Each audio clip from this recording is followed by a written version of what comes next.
Welcome to Nasir academy. Nasir একাডেমিতে সকলকে স্বাগত।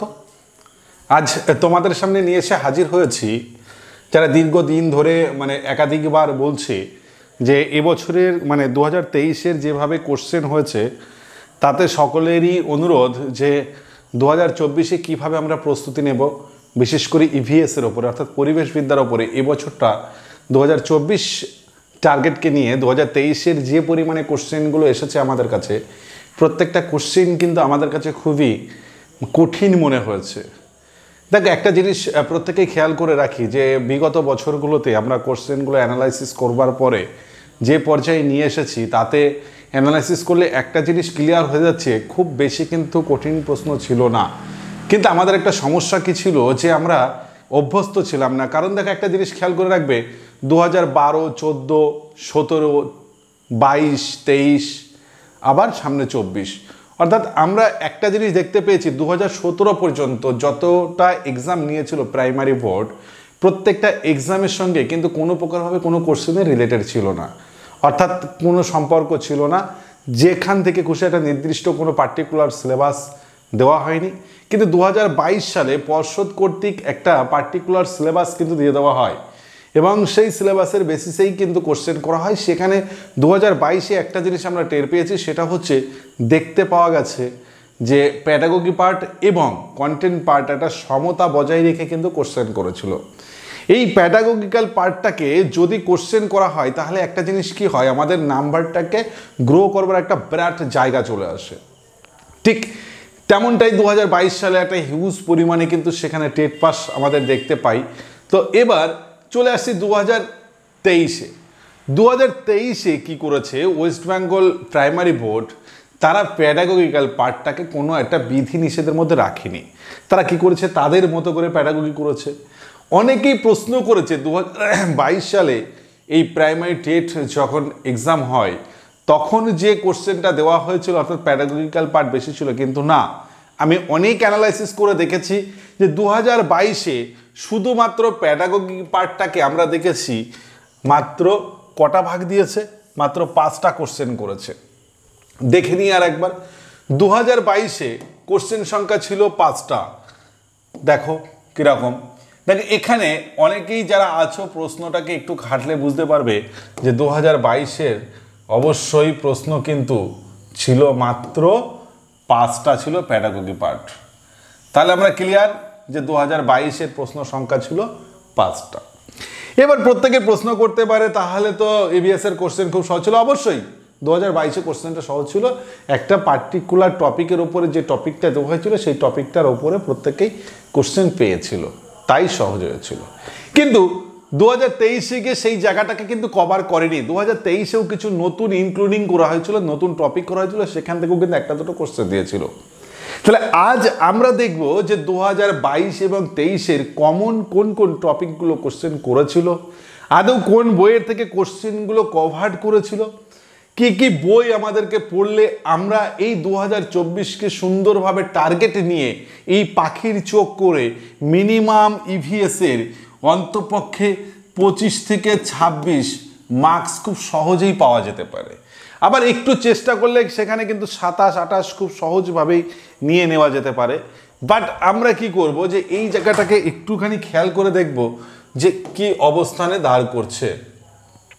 দেখো, আমরা খুব সহজভাবে এই জায়গাটাকে ক্লিয়ার করে নিতে পারি যে আমরা কি বলেছি যে 25 থেকে 26 কিন্তু আমরা মার্কস পেতে পারি খুব সহজে। এবার আসছি আমরা যে কিভাবে পাবো।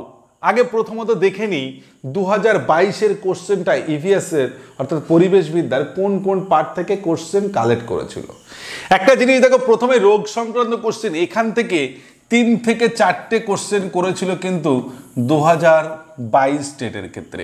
তাহলে প্রিভিয়াস ইয়ার কোশ্চেন অ্যানালাইসিস অর্থাৎ বিগত দিনগুলোর প্রশ্নের অ্যানালাইসিস করছে কোথায় না প্রাইমারি টেট 2022-কে লক্ষ্য রেখে, অর্থাৎ 2022-এর যে কোশ্চেনগুলো আমরা দেখতে পেয়েছি কোন কোন টপিক থেকে দিয়েছে সেগুলোকে নিয়েই কিন্তু আজকের ডিসকাস। আবার এই 2022-এর যে সমস্ত টপিকগুলো থেকে কোশ্চেন করেছিল, আবার 2023-এরও কিন্তু এই কমন টপিক কিছু কিছু কিন্তু ছিল, সেটাও আমরা দেখে নেব 2023-এর মধ্যে কি কি দেখতে পেয়েছি। তো আমরা চলো আর একটু দেখে নিই বলছে এখান থেকে যে এই যে রোগ সংক্রান্ত করেছিল, আমরা দেখতে পারি ব্ল্যাক মানে যে ক্যান্সার, যে সমস্ত রোগগুলো, আমাশয়, এই জাতীয় প্রত্যেকটা যেখানে এই যে রোগ সংক্রান্ত ছিল, এই রোগ সংক্রান্তর কোনো কোশ্চেন সেখানে কিন্তু বেশ কয়েকটা ছিল। অর্থাৎ এটা কিন্তু 2022-এ টেটের ক্ষেত্রে আমরা দেখতে পাই। এবার আসছি দূষণের ক্ষেত্রে। দূষণের ক্ষেত্রেও কিন্তু একই অবস্থান করেছিল। দূষণ ক্ষেত্রেও কিন্তু বেশ কয়েকটা কোশ্চেন কিন্তু আমাদের মাঝে দিয়েছিল। এই দূষণের ক্ষেত্রে আমরা জল দূষণ পেতে পারি, তারপরে পেতে পারি মাটি দূষণ, তারপরে পেতে পারি বায়ু দূষণ। এইগুলো প্রত্যেকটার ক্ষেত্রে অর্থাৎ দূষণ একদম পার্টিকুলার পুরো দূষণটাকে কিন্তু কভার করে গেছে 2022 টেটের ক্ষেত্রে। ঠিক পরের কোশ্চেন দেখি, বলছে বর্তমানে পরিবেশ আইন। দেখো যে সমস্ত অনেক পরিবেশ আইন রয়েছে, সমস্ত পরিবেশ আইনগুলো কিন্তু আমাদের পড়ে যেতে হবে। এই 2022-এও কিন্তু এই পরিবেশ আইন থেকেও কিন্তু কোশ্চেন করেছিল। আবার বলছে পরিবেশ সম্মেলন থেকেও কিন্তু কোশ্চেন করেছিল, এবং বসুন্ধরা সম্মেলন রয়েছে, বিভিন্ন হুল সম্মেলন রয়েছে, ঠিক আছে। এইগুলো প্রত্যেকটার এই পরিবেশ সম্মেলন কিন্তু দেখা যায়। পরিবেশ আন্দোলন, পরিবেশের যে সমস্ত আন্দোলনগুলো ছিল প্রত্যেকটা আন্দোলন কিন্তু এখান থেকে কোশ্চেন করেছিল। এবার বলছে গ্রিন হাউস গ্যাস, ভীষণ important topic green house gas. আমি বলছি প্রত্যেককেই যে এটা 2022-এ যেমন করেছিল গ্রিন হাউস গ্যাসে, আমরা দেখো 2023-এর ক্ষেত্রেও কিন্তু দেখো গ্রিন হাউস গ্যাস কিন্তু কোশ্চেন করেছিল। তাকিয়ে দেখো, তাহলে 2023-কেও কিন্তু কভার করে গেছে গ্রিন হাউস গ্যাস। এবার এই দেখো আমি এবার চলে আসছি পরের, দেখো এখানে কি বলছে গ্রিন হাউস গ্যাস যখন আমরা কি করেছিলাম কোশ্চেন করেছিলাম 2022-এ পেয়েছি, 2023-এ পেয়েছি। এবার চলে আসছে বায়োলজি টাইপ প্রশ্ন। দেখো বায়োলজির বিভিন্ন, যেমন উদ্ভিদের যে সমস্ত বোটানিক্যাল যে বিষয়গুলো রয়েছে, বিভিন্ন গার্ডেনগুলো রয়েছে, বিভিন্ন পার্কগুলো রয়েছে, সমস্ত কিছু কিন্তু এই বায়োলজিক্যাল টাইপের কিছু কোশ্চেন করেছিল। এবং শুধু এবছরে নয়, আমরা দেখতে পেয়েছি 2023-এর ক্ষেত্রেও কিন্তু বায়োলজির ক্ষেত্রে অনেক প্রশ্ন করেছিল। এবার আসছি আমরা পরের পার্টে, অর্থাৎ পরের পার্টের আবার একটা জায়গায় আমরা দেখতে পাচ্ছি যে কোথায় গেল বাবা, এবার বলছে আগ্নেয়গিরি। এই আগ্নেয়গিরি অর্থাৎ কিছুটা জিওগ্রাফির দিকে কিন্তু ঢুকে গেছে। এবার কিন্তু জিওগ্রাফির দিকে ঢুকে গেছে। এই জিওগ্রাফি অর্থাৎ একটা জিনিস কিন্তু ক্লিয়ার হচ্ছে, 2022-এর ক্ষেত্রে যে কোশ্চেনগুলো করেছিল একদম কমন কোশ্চেন করেছিল, যেটা আমাদের পক্ষে পাস করাটা খুব সহজ হয়ে গেছিল। কিন্তু 2023-এও সেই একই জায়গা থেকে করেছিল, কিন্তু কোশ্চেনের প্যাটার্নটাকে চেঞ্জ করে দিয়েছিল। এবার দেখো ইকোসিস্টেম, ভ্যারি ভ্যারি ইম্পর্টেন্ট একটা জায়গা।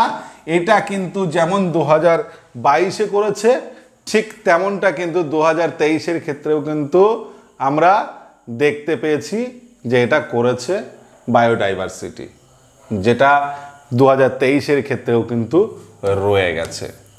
তাহলে কমন যেগুলো পাচ্ছি, গ্রিন হাউস পাচ্ছি, বায়োডাইভার্সিটি পাচ্ছি, তো এগুলো কিন্তু, তারপরে বাস্তুতন্ত্র পাচ্ছি যেটা ইকোসিস্টেম, এইগুলো এই বায়োস্ফিয়ার পাচ্ছি, এগুলো 2022-এর ক্ষেত্রেও করেছিল, 2023-এর ক্ষেত্রেও কিন্তু এই প্রশ্নগুলো করেছিল।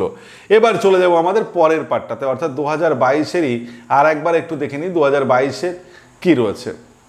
বিলুপ্ত প্রাণী। দেখে বিলুপ্ত যে সমস্ত প্রাণীগুলো, আমরা অনেক প্রাণীগুলো সম্পর্কে আমরা জেনেছি, সেই সমস্ত প্রাণীগুলোর ক্ষেত্রে কিন্তু 2022-এর কোশ্চেন দেখা গেছিল। আবার বলছে 2022-এরই লেক, যে সমস্ত খালগুলো ছিল সেই সমস্ত খালগুলো থেকেও কিন্তু 2022-এর কোশ্চেন ছিল। আর ছিল কি সাইক্লোন থেকে, যেমন একটা সাইক্লোনের নাম দিয়েছিল মনে পড়ছে না আমার, এই সাইক্লোনের থেকেও কিন্তু কোশ্চেন করেছেন। এবং তারপরে কি করেছিল, আন্তর্জাতিক যে সমস্ত দিবসগুলো ছিল এই দিবসগুলো থেকে কোশ্চেন করেছিল। কিন্তু সেখানে আমার প্যাডাগোগি পার্ট করা ছিল, মাত্র 5টা ছিল প্যাডাগোগি পার্ট, যেটা আমরা প্রত্যেকেই বলছি যে না 2022-এর একটা হিউজ পরিমাণে প্যাডাগোগি দিয়েছিল, কিন্তু না, মাত্র 5টা দিয়েছিল। অবশ্যই তোমরা একবার কোশ্চেনটাকে দেখে নেবে, দেখে নিলেই বুঝতে পারবে। এবার চলে যাচ্ছি আমরা আমাদের পরবর্তী পার্টে, অর্থাৎ এবার চলে যাব 2023-এর অ্যানালাইসিসের দিকে। দেখে নিই 2023-এর অ্যানালাইসিসটাকে কিভাবে রেখেছে অন্তপক্ষে।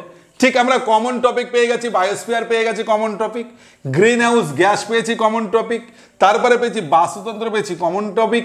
এবার এই যে আগ্নেয়গিরি শিলামণ্ডল, এই পার্টটাকে কিন্তু দেখো জিওগ্রাফিক্যাল পার্ট কিন্তু ওই জায়গায় ঢুকিয়েছিল, বাট আবার কিন্তু এই জায়গাটাকে আগ্নেয়গিরি এবং শিলামণ্ডল থেকে কিন্তু কোশ্চেন করেছিল 2023-এ। তাহলে বোঝা গেছে। তাহলে 2023-এর কোশ্চেন কিভাবে করছে একটুখানি দেখো, ঠিক ওই একই জিনিস বাট এবারটাকে চেঞ্জ করে দিয়ে একটু ডিপে চলে গেছে, যার ফলস্বরূপ কিন্তু আমাদের কাছে কোশ্চেন কঠিন লেগেছে। এই যে বিলুপ্ত প্রাণী দেখো 2022-এ ছিল, 23 আছে, বায়ুমণ্ডলে ছিল, পরিবেশ সম্মেলন ছিল 2022-এ। অর্থাৎ এই যে কমন টপিকগুলো আমি বলবো বিশেষ করে বাস্তুতন্ত্র, green house gas, biosphere reserve, এই জাতীয় কোশ্চেনগুলো, তবে জেনেটিক বায়োলজি, যেটা বায়োলজি থেকে যে কোশ্চেনগুলো করেছিলাম ভুটানি বলছিলাম সেই সমস্তগুলো, এই টপিকগুলো কিন্তু কোশ্চেন কিন্তু 2024-এও হবে, এটা কিন্তু একটু নজর রাখবে। 2024-এও কিন্তু এই টপিকগুলো থেকে কোশ্চেন হবে। ঠিক এই আগ্নেয়গিরি শিলামণ্ডল দূষণ একদম কমন, দূষণ শুধু 2014, 2017, 2022, 2023 একদম কমন টপিক নিয়ে চলে গেছে। আগ্নেয়গিরি থেকে কোশ্চেন করেছিল 2023-এ। এই যে ব্রেন রিলেটেড, আমাদের যে ব্রেন টিউমার, ব্রেনের যাবতীয় সেরিব্রাল স্পাম, এই টোটালটাকে কিন্তু এখান থেকে কোশ্চেন করেছিল। আর কি করেছিল, বন্য প্রাণীর ক্ষেত্রে কোশ্চেন করেছে। জাতীয় উদ্যানটা প্রত্যেকেই পড়বে, এটা কোশ্চেন করেনি, বাট আমি তোমাদের কাছে অবশ্যই রেখে দিয়েছি। এবছরে কিন্তু জাতীয় উদ্যান 2024-এ কোশ্চেন করবে, সেটা ডাব্লিউবি রিলেটেড, অর্থাৎ পশ্চিমবঙ্গের রিলেটেডে কোশ্চেন করবে। আর বলছে ইভিএস এর যে কারেন্ট অ্যাফেয়ার্স, যেটা এখন যে ইভিএস এর উপরে, পরিবেশবিদ্যার উপরে যে সমস্ত কারেন্ট অ্যাফেয়ার্সগুলো রয়েছে সেগুলো কিন্তু পরীক্ষায় দেবে, এটা কিন্তু আমি বলছি দেবে। এবং যেটা আমার ধারণা থেকে বলছে, দীর্ঘদিন আমাদের পড়ানোর অভিজ্ঞতা থেকে বলছে, এটা করছে। এইবার একটা জিনিস খেয়াল করো, এই জায়গাটাকে, এই যে টেকনিক্যাল গ্রোয়িং প্ল্যান্টস, যেটা আমরা দেখেছি শুধু মাটি ছাড়াও কিন্তু উদ্ভিদ অবশ্যই কিন্তু জন্মগ্রহণ করতে পারে এবং তারা বেড়ে উঠতে পারে, যে মাটি কিন্তু প্রয়োজন এমন কিছু নয়, তো সেক্ষেত্রে হতে পারে। এটা ছিল নিউ টপিক 2023-এর জন্য, যা আমি কোনো শিক্ষককে দেখিনি, সেই শিক্ষক ক্লাস করিয়েছে যে এই 2023-এর যে এই নিউ টপিক যেটা দেওয়া হয়েছিল টেকনিক্যাল গ্রোয়িং প্ল্যান্টস, এটা কিন্তু আমরা আমাদের পেইড বেসে করিয়ে দিয়েছি। এবার আসছি আমরা রক্স, অর্থাৎ শিলামণ্ডল, এটা শিলামণ্ডল, এই শিলামণ্ডল থেকেও কিন্তু আমাদের কোশ্চেন 2023-এ দিয়েছে। তাহলে আমি আমার জায়গা থেকে এখন দেখতে পাচ্ছি যে প্রত্যেকটা টপিক কোথাও না কোথাও কিন্তু কমন হয়ে দাঁড়িয়েছে। এই কমন টপিকগুলো কিন্তু আমরা একটুভাবে গুছিয়ে নেব। দেখে নিই প্রথমত কমন টপিকগুলোর মধ্যে কি কি পড়ছে, একবার দেখে নিই প্রত্যেকেই আমরা কমন টপিকগুলো কি কি দিচ্ছে। এই কমন টপিকগুলো থেকে আমি বলবো প্রত্যেকের কাছেই যে একটু দেখে নেওয়ার জন্য। আমি কথা দিচ্ছি যে এগুলো কিন্তু খুব সহজেই কিন্তু পরীক্ষায় দেবে এবং শিওরই দেবে। এটাকে দেখে নিচ্ছি। বায়োস্ফিয়ার রিজার্ভ কমন, অবশ্যই প্রত্যেকেই পড়বে। গ্রিন হাউস গ্যাস প্রত্যেকেই কমন কোশ্চেন হবে। তারপরে বাস্তুতন্ত্র কমন কোশ্চেন হবে। তারপরে পরিবেশ সম্মেলন কমন কোশ্চেন হবেই। বায়ুমণ্ডল থেকে কোশ্চেন হবে, বিলুপ্ত প্রাণী থেকে কোশ্চেন নাও করতে পারে, যেটাকে আমরা ইভিএস এর কারেন্ট অ্যাফেয়ার্স রিলেটেড থেকে কোশ্চেন করবে। আগ্নেয়গিরি শিলামণ্ডলের কথা, দূষণ থেকে কোশ্চেন হবে, আগ্নেয়গিরি ডবল দিয়ে দিয়েছি। আর জাতীয় উদ্যান থেকে কোশ্চেন কিন্তু এবছরে 2024, অর্থাৎ এই টপিকগুলো সুন্দরভাবে। আবার এই যে জেনেটিক যে বায়োলজিগুলো রয়েছে, জেনেটিক বায়োলজির যে কোশ্চেনগুলো, এই কোশ্চেনগুলো কিন্তু প্রত্যেকে আমরা দেখে যাব। এই প্রত্যেকটা টপিক যদি খুব সুন্দরভাবে গুছিয়ে আমরা রেডি করতে পারি, আমি আশা রাখছি 2024-এর ক্ষেত্রে কিন্তু আমাদের জন্য একটা বিরাট ভূমিকা পালন করবে। তো দেখে নিই 2024-এর প্রিপারেশনটাকে আমি কিভাবে নেব। 2024 প্রিপারেশনে আমার কাছে কিন্তু একটা বড় চ্যালেঞ্জ হয়ে দাঁড়িয়েছে, কারণ আমরা এবছরে যদি টার্গেটটাকে নিয়ে থাকি যে 2024-এ আমরা প্রাইমারি টেটটাকে পাখির চোখ করে নিয়েছি, তাহলে আমাদের প্রিপারেশনের সিস্টেমটাকে একটু পরিবর্তন করতে হবে। এবং একটা জিনিস খেয়াল করে রাখো, গত বছর কিন্তু একটা জিনিস কি হচ্ছে, স্টেটমেন্ট ক্যালকুলেশন কিন্তু একটা বিরাট দিয়েছে, অনেকটা জিআইয়ের মতো করেছে কোশ্চেনগুলো, যে বিবৃতিমূলক যে কোশ্চেনগুলো, এই কোশ্চেনগুলোকে কি করছি, মানে এতটা ডিপ থেকে তুলেছে যেখানে আমাদের সলভ করতে গেলে কিছুটা সময় লেগে যাচ্ছে। সেই সময়টাকে যাতে কভার করতে পারি সেদিকটাতে নজর দিতে হবে এবং খুব ডিপলি বিষয়বস্তু সম্পর্কে ধারণা নিতে হবে। দেখে নি কি কি নেব আমরা। প্রথমত হচ্ছে 2022 এবং 23 এই দুটো বছরেরই কিন্তু প্রাইমারি বোর্ড তারা অলরেডি সিলেবাস কিন্তু প্রোভাইড করে দিয়েছিল। এবছরেও কোনো পরিবর্তন হবে না, সামান্য একটা দুটো টপিক নিউ ঢোকালেও দিতে পারে, নচেত কিন্তু দেওয়ার মতো কোনো অপশান নেই। অর্থাৎ 2023-এর যে সিলেবাসটা ছিল সেই সিলেবাসটাকে প্রত্যেকে টার্গেট করে নাও। এবার বলছে প্রিভিয়াস ইয়ার কোশ্চেন টপিক। এই যে আমি প্রিভিয়াস ইয়ারের কোশ্চেন টপিকগুলো যে সম্পর্কে আমি আলোচনা করলাম, আরেকবার তোমরা 2022 এবং 2023-এর কোশ্চেনটাকে নিয়ে 2022 এবং 2023-এর কোশ্চেনটাকে নিয়ে তোমরা কিন্তু একটু চোখ বুলিয়ে নাও, কোন কোন টপিক থেকে কিন্তু কোশ্চেনগুলো দিয়েছে সেই টপিকগুলোকে ধরে ধরে শেষ করো, প্রয়োজনে বইয়ের সংখ্যা বাড়িয়ে দাও। এবার চলে আসছি কি বলছে, ক্লাস 3 থেকে ক্লাস 8 পর্যন্ত যত পরিবেশ সংক্রান্ত বই আছে, প্রত্যেকটা বই কিন্তু টপিক ধরে ধরে শেষ করে ফেলে দাও। প্রত্যেকটা বই যদি টপিক ধরে ধরে শেষ করতে পারো, আমি চ্যালেঞ্জ করছি 25 থেকে 26 তোমাকে কেউ আটকাতে পারবে না। সম্ভব নয় তোমাকে আটকে রাখা, কারণ তুমি কিন্তু তোমার লক্ষ্যে পৌঁছে যাবে। বলছে প্রপার প্র্যাকটিস সেট, অর্থাৎ কি করতে হবে, এইবার সঠিকভাবে দেখতে হবে আমি যতগুলো টপিকের মধ্যে ডিসকাশন করলাম এই অফিসিয়াল সিলেবাসের মধ্যে, এই প্রত্যেকটা সিলেবাসের মধ্যে প্রপার কোনো প্র্যাকটিস সেট আমি পাচ্ছি কিনা, সেই প্র্যাকটিস সেটগুলো আমি ধারাবাহিকভাবে প্র্যাকটিস করে যাব।